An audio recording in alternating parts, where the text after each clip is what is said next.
যেন পাপের ফল পাচ্ছে মার্কিন যুক্তরাষ্ট্র। অত্যাধুনিক প্রযুক্তি ও জনবল থাকা সত্ত্বেও গত 6 দিন ধরে নেভানো সম্ভব হয়নি লস অ্যাঞ্জেলসের অগ্নিকাণ্ড। তাহলে কি সত্যি হতে যাচ্ছে অগ্নিকাণ্ড নিয়ে করা কোরআনের বাণী?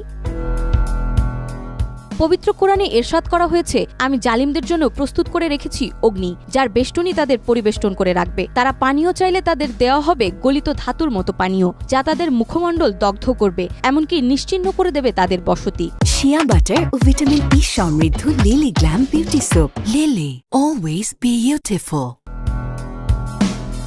গাজা ধ্বংসে একের পর এক ইসরায়েলকে সহযোগিতা করে জালিমের তকমা পেয়েছিল যুক্তরাষ্ট্র। এবার কোরআনের বাণী অনুসারে সেই জালিমদের জন্যই অগ্নিকাণ্ড ঘটিয়েছে আল্লাহ তাআলা, এবং সেই অগ্নিকাণ্ডে ধ্বংস হচ্ছে যুক্তরাষ্ট্রের লস অ্যাঞ্জেলসের বাড়িঘর, সম্পদ, এমনকি প্রাণহানির ঘটনাও ঘটেছে সেখানে।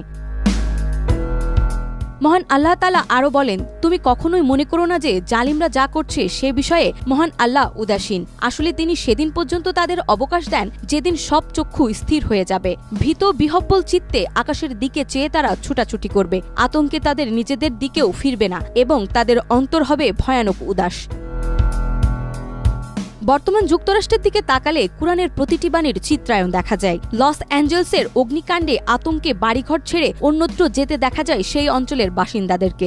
সব হারিয়ে কাউকে করতে দেখা গেছে আর্তনাদ, কারো বা দেখা গিয়েছে উদাসীন দৃষ্টি।